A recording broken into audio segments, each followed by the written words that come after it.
চালুর একদিনের মাথায় ফের হরমুজ বন্ধ করল ইরান। মার্কিন নৌ অবরোধের কারণে এই সিদ্ধান্ত। সোমবার ওয়াশিংটন তেহরান পরবর্তী বৈঠক। বুধবারের মধ্যে চুক্তি না করলে হামলা শুরুর হুমকি ট্রাম্পের। But maybe I won't extend it.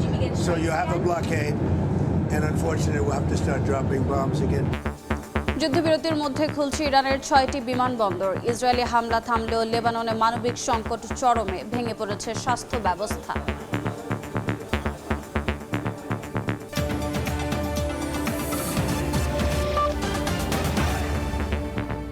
আন্তর্জাতিক সময়ের সঙ্গে আছে আমি রোজা চৌধুরী।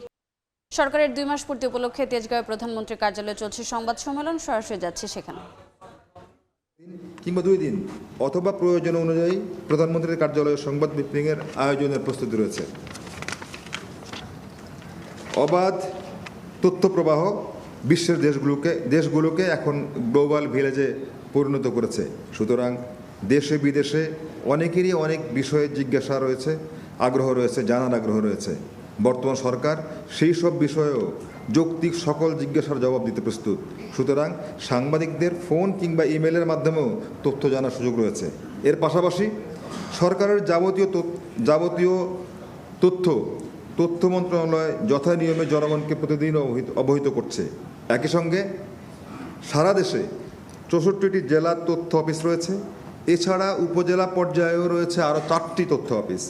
প্রধানমন্ত্রী তারেক রহমান ইতিমধ্যেই তথ্য মন্ত্রণালয়কে জেলা তথ্য অফিসগুলোকে আরও কার্যকর করার নির্দেশ দিয়েছেন।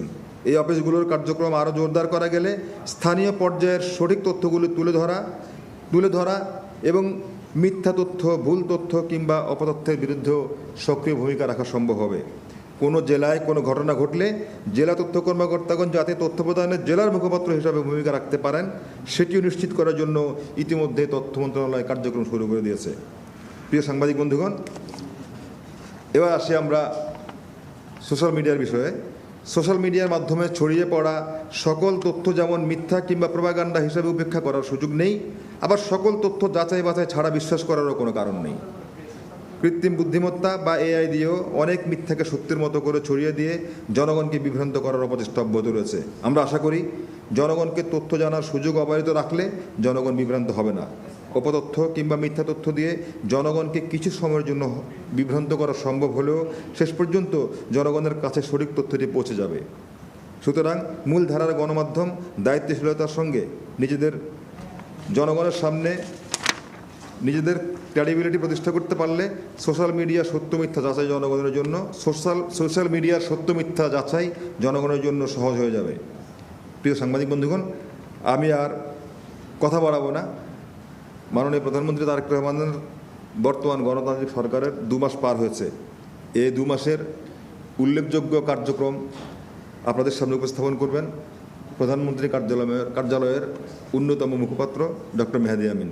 তার আগে আমি শুধু এই কথাটা বলতে চাই, বাংলাদেশে জনগণের সঙ্গে জনগণ যেভাবে সরকারকে অবিশ্বাস করা শুরু করেছিল, নেতা মন্ত্রীদেরকে অবিশ্বাস করা শুরু করেছিল, আমাদের কাছে মনে হয়েছে গত 2 মাসে সরকারের উপরে জনগণের আস্থা ফিরে এসেছে। বিশেষ করে আমরা দেখেছি মাননীয় প্রধানমন্ত্রী জনাব তারেক রহমানের উপরে জনগণের আস্থা ফিরে এসেছে। তিনি জনগণের মধ্যেই থাকছেন, জনগণের মধ্যেই হাঁটছেন। তিনি নিরাপত্তার তোয়াক্কা করছেন না। জনগণের কাছে যে সমস্ত আশা ভরসা, যে সমস্ত প্রতিশ্রুতি দিয়েছিলেন, তিনি প্রত্যেকটি প্রতিশ্রুতি পালনের চেষ্টা করছেন। এবং আমার কাছে মনে হয়েছে আমাদের এই 60 দিনের সবচেয়ে বড় অর্জন, বাংলাদেশের জনগণ তারেক রহমানকে বিশ্বাস করেছে, তারেক রহমান বাংলাদেশের জনগণকে বিশ্বাস করেছেন। আমার কাছে মনে হয়েছে এই অর্জনটা হচ্ছে সবচেয়ে বড় অর্জন। এরপরে আপনাদের সামনে বিস্তারিত তুলে ধরবেন প্রধানমন্ত্রী কার্যালয়ের অন্যতম মুখপাত্র ডক্টর মেহেদী আমিন। আপনাদেরকে অনেক ধন্যবাদ।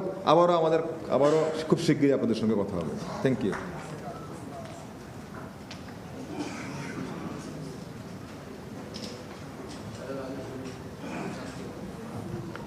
বিসমিল্লাহির রহমানির রহিম। আসসালামু আলাইকুম।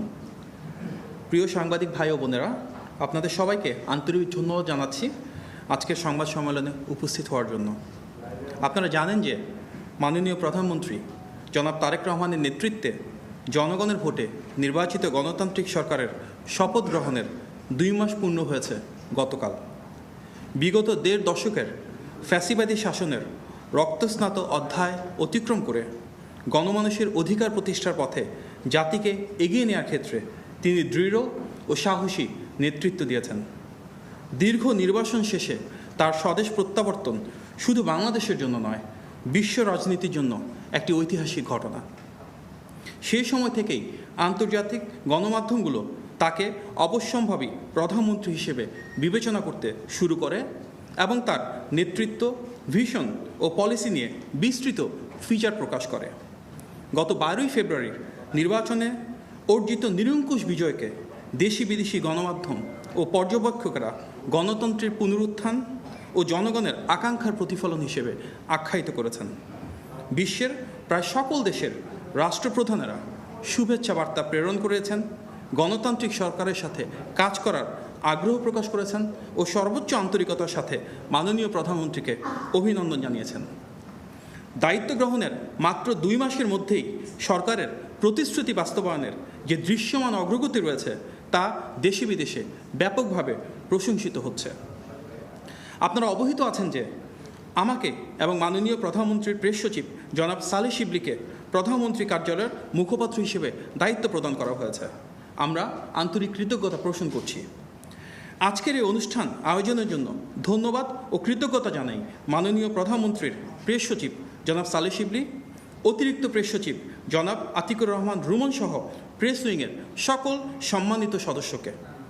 ব্যক্তিগতভাবে একটি কথা না বললেই নয়, ত্রয়োদশ জাতীয় সংসদ নির্বাচনের আগে বিএনপির জাতীয় নির্বাচন পরিচালনা কমিটির মুখপাত্র হিসেবে দায়িত্ব পালনকালে গণমাধ্যমের সাংবাদিক ভাই বোনদের কাছ থেকে যে অকৃত্রিম ভালোবাসা ও সহযোগিতা আমি পেয়েছি তার জন্য আমি আন্তরিকভাবে কৃতজ্ঞ। সেই টিমে আমার সাথে কাজ করা জনাব তারিকুল ইসলাম ও জনাব মাহবুব নাহিদ এখনও কাজ করছেন এবং এখানে উপস্থিত আছেন সেই টিমের আপনাদের মাঝেই আরও কেউ।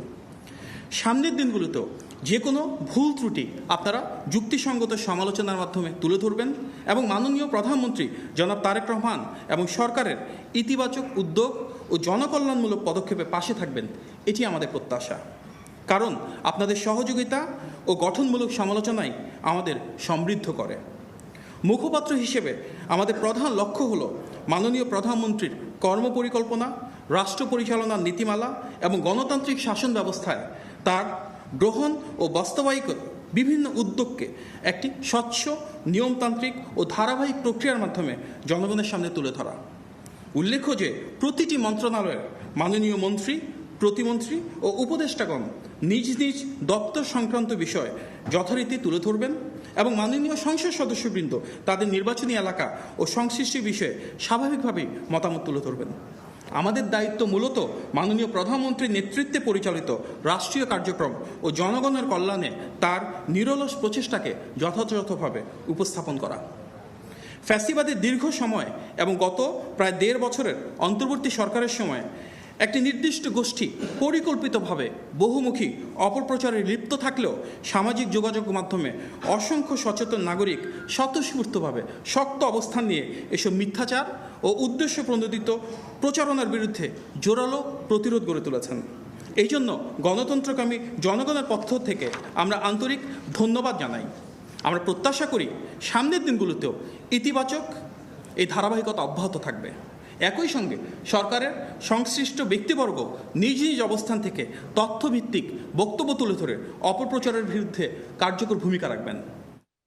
সরাসরি যুক্ত ছিলাম প্রধানমন্ত্রীর কার্যালয়ে। বক্তব্য রাখছেন প্রধানমন্ত্রীর মুখপাত্র মাহদি আমিন এবং তার আগে কথা বলেছেন প্রধানমন্ত্রীর প্রেস সচিব সালেহ শিবলি। চলে যাচ্ছে পরবর্তী সংবাদে। বাকি অংশ দেখতে ভিজিট করুন সময় টিভির ফেসবুক পেজে। চলে যাচ্ছে পরবর্তী সংবাদে। আবারও হরমুজ প্রণালী বন্ধের ঘোষণা দিয়েছে ইরান। যুক্তরাষ্ট্রের নৌ অবরোধের পাল্টা ব্যবস্থা হিসেবে এই সিদ্ধান্ত বলে জানিয়েছে দেশটি। আগামী সোমবার পাকিস্তানে যুক্তরাষ্ট্র ইরান পরবর্তী বৈঠক হতে পারে বলে ইরানি সূত্রের বরাতে জানিয়েছে মার্কিন সংবাদ মাধ্যম সিএনএন। তবে বুধবারের মধ্যে চুক্তি না করলে ইরানে আবারও হামলা শুরুর হুমকি দিয়েছেন ডোনাল্ড ট্রাম্প। যুক্তরাষ্ট্রের কাছে সমৃদ্ধ ইউরেনিয়াম হস্তান্তর করা হবে না বলে জানিয়েছে তেহরান। এদিকে ইরানে বন্ধ থাকা 6 বিমানবন্দর আংশিক চালুর ঘোষণা দিয়েছে কর্তৃপক্ষ। মধ্যপ্রাচ্যে চলমান উত্তেজনার মধ্যে প্রথমবারের মতো হরমুজ প্রণালী পার হলো একটি যাত্রীবাহী প্রমোত্তরী। জাহাজ চলাচল বিষয়ক ওয়েবসাইট মেরিন ট্রাফিক জানায়, আঞ্চলিক উত্তেজনার কারণে সমুদ্রপথে জাহাজ চলাচল ব্যাহত হওয়ায় গত মার্চের শুরু থেকে জাহাজটি দুবাইয়ে নোঙর করা ছিল। প্রায় ৪৭ দিন সেখানে অবস্থানের পর এটি হরমুজ প্রণালী অতিক্রম করল।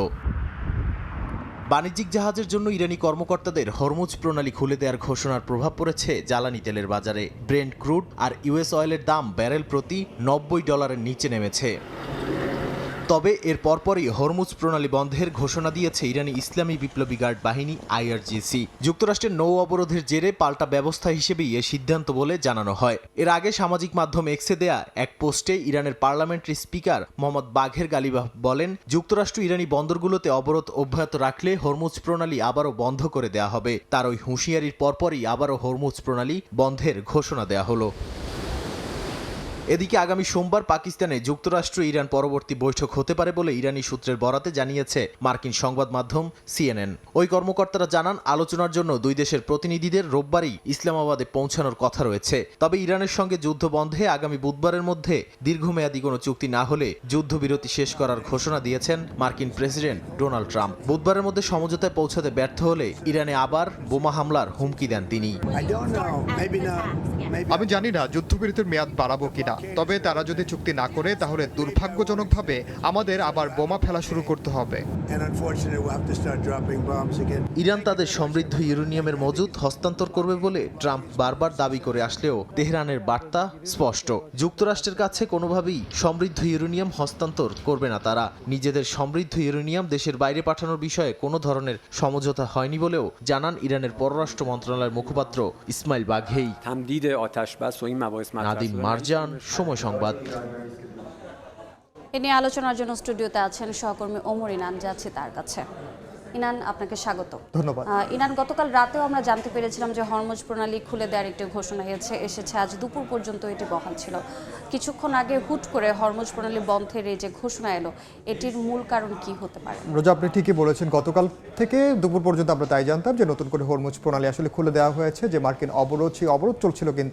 কিন্তু আজকে কিছুক্ষণ আগে হঠাৎ করে ইরানের রেভলিউশনারি গার্ড, ইসলামী বিপ্লবী গার্ড বাহিনী জানিয়েছে তারা আবারও সেটি বন্ধ করে দিয়েছে। তার মূল কারণ বলেছে মার্কিন নৌ অবরোধ, যে অবরোধ থেকে তারা জলদস্যুতা আখ্যা দিয়েছে। আমরা সবশেষ তথ্যগুলো একটু দেখে আসি, তাহলে বুঝতে পারবো যে আসলে এখন পর্যন্ত কি হলো। আমরা দেখতে পাচ্ছি যে যুদ্ধবিরতির মধ্যে যখন একটি আলোচনা চলছে, আলোচনার টেবিলে যেখানে চুক্তি হওয়ার কথা, সেখানে হরমুজ নিয়ে আবারও নতুন করে উত্তেজনা ছড়িয়ে পড়েছে। বিশেষ করে আপনি জানেন যে এখন পর্যন্ত ইরানি কোনো বন্দর থেকে ইরানের কোনো জাহাজ বেরো হচ্ছে না এবং প্রবেশও করতে পারছে না, যেটি মার্কিন নৌ অবরোধের কারণে। এবং সে কারণেই মূলত ইরানি ইসলামী বিপ্লবী গার্ড বাহিনী মূলত তারা আবারও হরমুজ প্রণালী বন্ধ করে দিয়েছে। যদিও এই হরমুজ প্রণালী দিয়ে পানামা, অ্যাঙ্গোলা থেকে শুরু করে ভিয়েতনামের কয়েকটি পতাকাবাহী জাহাজ কিন্তু চলাচল করেছে। কিন্তু এখন একটি আসলে কনফিউশন তৈরি হয়েছে যে জাহাজ কি চলাচল করবে কিনা, কারণ আপনি জানেন যে দফায় একবার বন্ধ করা হচ্ছে, আবারও খুলে দেওয়ার ঘোষণা আসছে।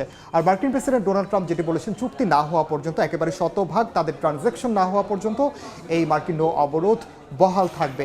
আবার তিনি আরও একটি কথা বলছেন যে আগামী বুধবার পর্যন্ত তিনি সময়সীমা বেঁধে দিয়েছেন। আপনি জানেন যে এর আগে প্রথমবার যখন ইসলামাবাদে যুক্তরাষ্ট্র এবং ইরানের প্রতিনিধিরা আলোচনায় বসেন, তখন কিন্তু কোনো ধরনের সমঝোতা হয়নি। মার্কিন ভাইস প্রেসিডেন্ট জেডি ভ্যান্স তিনি সেখানে নেতৃত্ব দিয়েছিলেন, আর ইরানের পক্ষে ছিলেন ইরানের পার্লামেন্টের স্পিকার। আমরা দেখতে পাচ্ছি যে তিনি বলেছেন, ট্রাম্প বলেছেন বুধবারের মধ্যে একটি চুক্তিতে ইরানকে আসতে হবে, এ না হলে তিনি আবারও হামলা শুরুর একটি আভাস দিয়েছেন। আরও কিছু তথ্য আছে, আমরা যদি সেগুলো দেখি তাহলে দেখতে পাবো যে এই যে অবরোধগুলো চলছে, অবরোধের মাঝে ইরানও কিন্তু তাদের পাল্টা হুঁশিয়ারি দেওয়া অব্যাহত রেখেছে। পাকিস্তানের সেনাপ্রধান আপনি জানেন যে 3 দিন ইরানে অবস্থান করেছেন। সেখানে তিনি ইরানের পার্লামেন্টের স্পিকার থেকে শুরু করে পররাষ্ট্রমন্ত্রী সবার সঙ্গে দেখা করেছেন, কথা বলেছেন। মূলত পাকিস্তানের যে মধ্যস্থতাকারী যে ভূমিকা, সেই ভূমিকা তিনি পালন করছেন এবং তিনি জানিয়েছেন যে কয়েকদিনের মধ্যে ইসলামাবাদে আবারও একটি শান্ত আলোচনা হতে পারে। আপনি জানেন যে এর আগে যখন শান্তি আলোচনা হয়েছিল, সেখানেও কিন্তু এই পাকিস্তানের সেনাপ্রধান এবং পাকিস্তানের প্রধানমন্ত্রী একটি গুরুত্বপূর্ণ ভূমিকা পালন করেছেন। এবং দিনক্ষণের কথা যদি বলি, যে আগামী সোমবার আমরা জানতে পারছি যে এখন পর্যন্ত সেই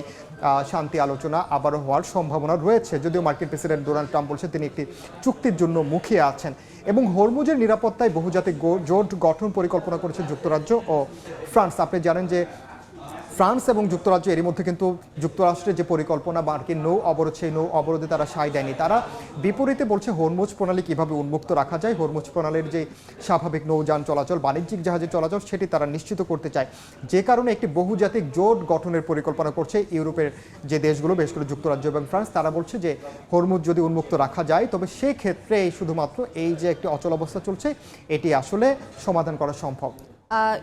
ইরান একটি বিষয় ভাবাচ্ছে যে চীন ইরানকে চলমান যুদ্ধ পরিস্থিতিতে সহায়তা করেছে, যার দরুন ডোনাল্ড ট্রাম্প ঘোষণা দিয়েছে যে চীন যদি পরবর্তীতে ইরানকে সহযোগিতা করে সেক্ষেত্রে চীনের উপর শুল্ক আরোপ করা একদম, হবে। এবং এমন হুঁশিয়ারির কারণে তার যে ট্রাম্পের এই হুঁশিয়ারির মধ্যেই কিন্তু যেই আমরা কথাটা জেনেছিলাম আসলে এটি আগে সহযোগিতা করে রাখা হয়েছিল, যেমনটা হচ্ছে মার্কিন যে ঘাঁটিগুলো রয়েছে সেগুলো শনাক্ত করার জন্য চীনের স্যাটেলাইট ব্যবহার করছে ইরান, এমন একটি খবর। কিন্তু এর পরবর্তীতে ট্রাম্প বলেছেন যে চীন আশ্বস্ত করেছে গত পরশুদিন, যে কারণে যে চীন আশ্বস্ত করেছে তারা কোনোভাবেই ইরানকে কোনো ধরনের সহযোগিতা করবে না, যে কারণে আসলে এখন পর্যন্ত দুই দেশের মধ্যে সম্পর্ক এখন পর্যন্ত শীতল বলা যায়, কারণ চীনের পক্ষ থেকে কিন্তু আশ্বস্ত করা হয়েছে তারা এই ধরনের কোনো সহযোগিতা করছে না। আর যদি লেবাননের কথা বলে, লেবানন কিন্তু এখন পর্যন্ত আপনি জানেন যে 10 দিনের নতুন করে যুদ্ধবিরতি শুরু হয়েছে, কিন্তু এখন পর্যন্ত মানবিক যে বিপর্যয় সেটি কাটেনি। সেটি নিয়ে আমাদের কিছু তথ্য আছে। আমরা যদি দেখি যে লেবানন পরিস্থিতি কি, প্রথম দিকে যখন ইরান এবং যুক্তরাষ্ট্রের মধ্যে যখন যুদ্ধবিরতি হয় লেবানন কিন্তু এই যুদ্ধবিরতি চুক্তির বাইরে ছিল,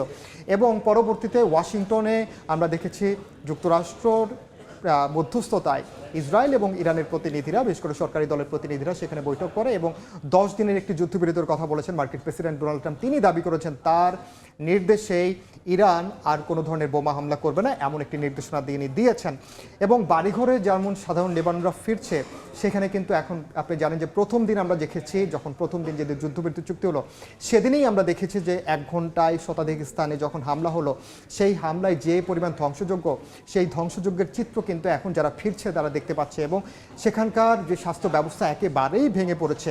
এবং এই যে স্বাস্থ্য অবকাঠামোর যে ক্ষয়ক্ষতি হলো এটি আসলে ঘুরে দাঁড়াতে অনেক বেশি সময় লাগবে। আপনি জানেন যে মানবিক যে বিপর্যয় সেটি গাজায় যে পরিস্থিতি হয়েছে গত কয়েক বছরে, এই কয়েক দিনেই কিন্তু লেবাননে একেবারে আসলে ভঙ্গুর অবস্থা করে দেওয়া হয়েছে লেবানন পরিস্থিতি, যে কারণে লেবাননে এখন স্থিতিশীলতা খুবই জরুরি। এবং লেবাননের প্রেসিডেন্ট তিনিও কিন্তু হুঁশিয়ারি দিয়েছেন যে লেবাননকে তিনি আর কোনোভাবে প্রক্সি যেসব নেটওয়ার্ক আছে ইরানের ছায়াযোদ্ধা যারা আছে তাদেরকে আর লেবাননকে যুদ্ধক্ষেত্র হিসেবে ব্যবহার করতে দেওয়া হবে না।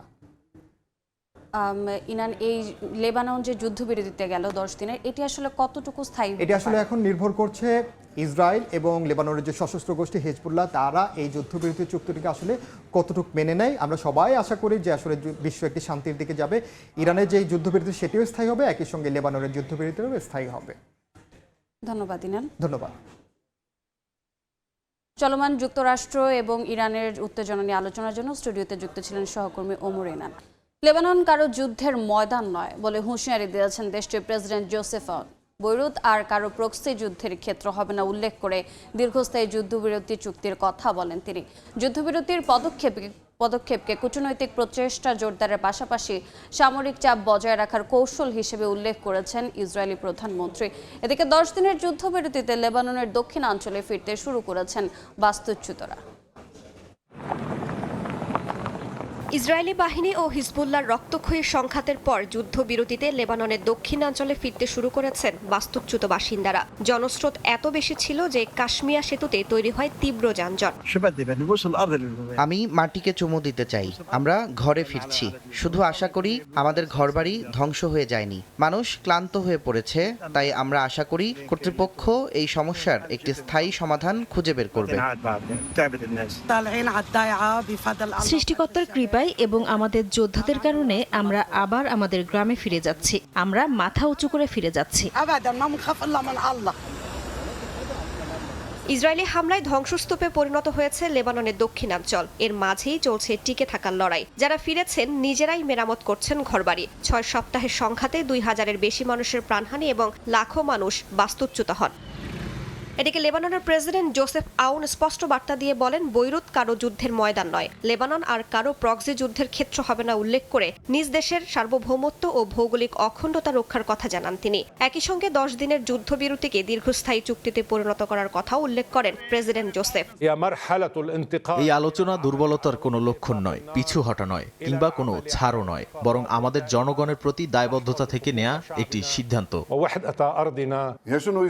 যুক্তরাষ্ট্রের মধ্যস্থতায় হিজবুল্লাহর সঙ্গে হওয়া 10 দিনের যুদ্ধবিরতি গ্রহণের সিদ্ধান্তকে সমর্থন জানিয়েছেন ইসরায়েলের প্রধানমন্ত্রী বেনিয়ামিন নেতানিয়াহু। এই পদক্ষেপ কেবল সাময়িক বিরতি নয়, বরং কূটনৈতিক প্রচেষ্টা জোরদারের পাশাপাশি সামরিক চাপ বজায় রাখার একটি কৌশলগত সুযোগ বলে অভিহিত করেন তিনি।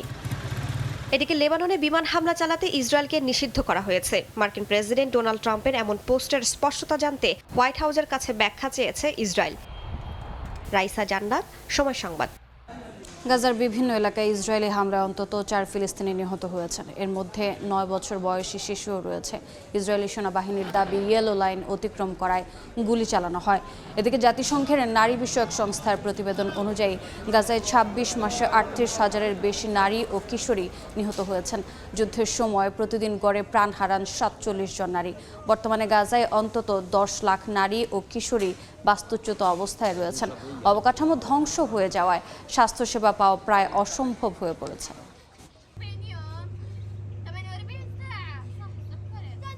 আন্তর্জাতিক সময় আরও থাকছে।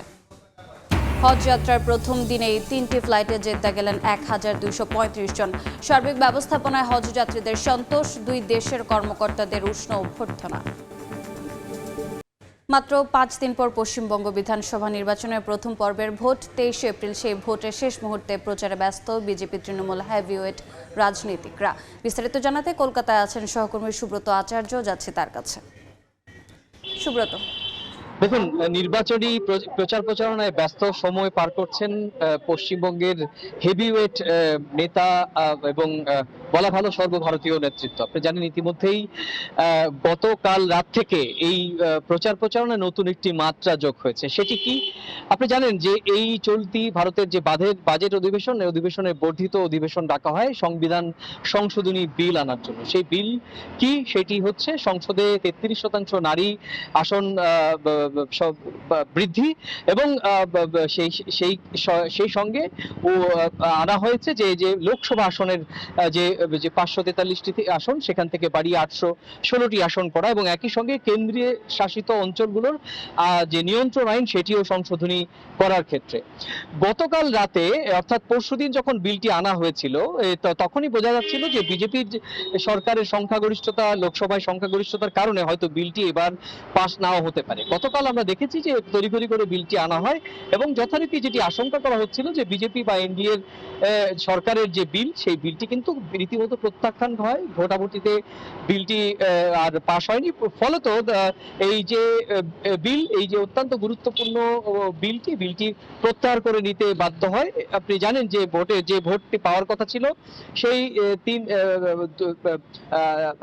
352টি ভোট পাওয়ার কথা ছিল, সেখানে এই বিলের পক্ষে ভোট পড়ে 298টি এবং বিপক্ষে ভোট পড়ে 230টি। আর এই বিষয়েই প্রধানমন্ত্রী নরেন্দ্র মোদী আজ স্থানীয় সময় রাত 8:30 জাতির উদ্দেশ্যে ভাষণ দেবেন। যেহেতু ঠিক যে বিধানসভা নির্বাচন, আপনি জানেন যে পশ্চিমবঙ্গ এবং তামিলনাড়ুতে বিধানসভা নির্বাচন 23 এবং 29 তারিখ, পশ্চিমবঙ্গে 2 দফা, তামিলনাড়ুতে 1 দফায়। বিধানসভা নির্বাচনের প্রচারে এই মুহূর্তে বিজেপির বিরুদ্ধে প্রচারে একটা বড় হাতিয়ার হিসেবে কংগ্রেস, তৃণমূল কংগ্রেস এবং অন্যান্য রাজনৈতিক দল ইতিমধ্যেই প্রচারণা করতে শুরু করেছেন। কারণ আমরা জানি যে আজকে যখন দক্ষিণ 24 পরগনায় মুখ্যমন্ত্রী মমতা বন্দ্যোপাধ্যায় ভাষণ দিচ্ছিলেন নির্বাচনী প্রচারণায়, তখন তিনি বলেছেন যে বিল গতকালকে বিজেপিকে হারানো হয়েছে, বিজেপি সরকারের পতনের শুরু হয়েছে এবং এই যে নারী আসনকে সংরক্ষিত আসনের বাড়ানোর কথা বলে ভারতকে টুকরো করার যে ষড়যন্ত্র, সেই ষড়যন্ত্র তৃণমূল, কংগ্রেস এবং অন্যান্য বিরোধীরা আটকে দিয়েছেন। সুতরাং নির্বাচনের মাঠে ইতিমধ্যেই এই ইস্যুটি সংসদে বড় ধরনের একটি ধাক্কা বিজেপির, সেটি কিন্তু প্রচারণা আসছে। 2014-তে ক্ষমতা আসার পর বিজেপি 233টি বিল আনে, তার মধ্যে অধিকাংশ বিলই কিন্তু পাশ করতে সক্ষম হলেও এই প্রথম বড়সড় 3টি বিল পাশ করতে ব্যর্থ হলো এবং জানিয়ে কিন্তু রীতিমতো পশ্চিমবঙ্গের যে ভোটের যে উত্তাপ সেটি কিন্তু আরো বাড়াচ্ছে। তো এই ছিল আমার কাছে ভারতের পশ্চিমবঙ্গে নির্বাচনী প্রচারণা একদিকে, অন্যদিকে লোকসভায় বিজেপির যে বিলের ব্যর্থতা সে সংক্রান্ত আমার কাছে থাকা সবশেষ তথ্য। সরাসরি যুক্ত ছিলাম কলকাতায়। রাশিয়ার ড্রোন হামলায় ইউক্রেনের জাপোরিজিয়া অঞ্চলে ক্ষতিগ্রস্ত হয়েছে আবাসিক ভবন ও ব্যক্তিগত যানবাহন। নিরাপদ আশ্রয় খুঁজে পেতে চ্যালেঞ্জের মুখে পড়ছেন বাসিন্দারা। অন্যদিকে রাশিয়ার জ্বালানি অবকাঠামো লক্ষ্য করে পাল্টা আক্রমণ চালিয়েছে ইউক্রেন। রাশিয়ার জ্বালানি অবকাঠামো লক্ষ্য করে পাল্টা ড্রোন হামলা চালায় ইউক্রেনীয় সেনারা। এতে দেশটির কৌশলগত বন্দর তুয়াপসে আগুন ধরে যায়। রুশ কর্মকর্তাদের দাবি, এই হামলায় বেশ কয়েকজন হতাহত হয়েছেন। এছাড়া হামলায় একটি তেলবাহী ট্যাঙ্কার ক্ষতিগ্রস্ত হয়েছে। এমন পরিস্থিতিতে ড্রোন উৎপাদনে কিয়েভকে অর্থ না দিতে ইউরোপীয় দেশগুলোকে সতর্ক করেছে রাশিয়া। 419 বাংলাদেশি হজ যাত্রী নিয়ে বিমান বাংলাদেশ এয়ারলাইন্সের প্রথম ফ্লাইট সৌদি আরবে পৌঁছেছে। ভোরে হজ যাত্রীদের উষ্ণ অভ্যর্থনা জানান দুই দেশের উচ্চ পর্যায়ের কর্মকর্তারা। প্রথম ফ্লাইটের কিছুক্ষণ পর আরও দুটি ফ্লাইট যেতে অবতরণ করে। দুপুর পর্যন্ত মোট 1235 জন বাংলাদেশি সৌদি আরবে পৌঁছান। বিমান অবতরণের পরপরই হাজিরা পবিত্র মক্কার উদ্দেশ্যে রওনা দেন, যেখানে হজের মূল আনুষ্ঠানিকতা সম্পন্ন করবেন তারা। এবছর বাংলাদেশ থেকে মোট 78,500 জন হজযাত্রী সৌদি আরবে হজ পালনের উদ্দেশ্যে আসবেন বলে জানা গেছে।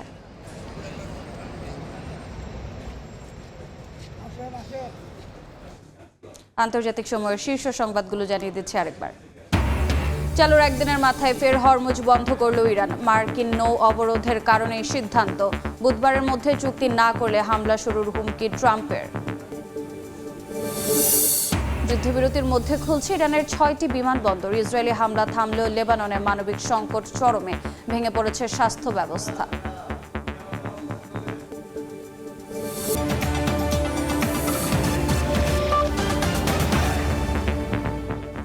এ ছিল আন্তর্জাতিক সময়ের পর বিকেল 5টার সময় সংবাদ নিয়ে সঙ্গে থাকবে নৌমুর ইরান।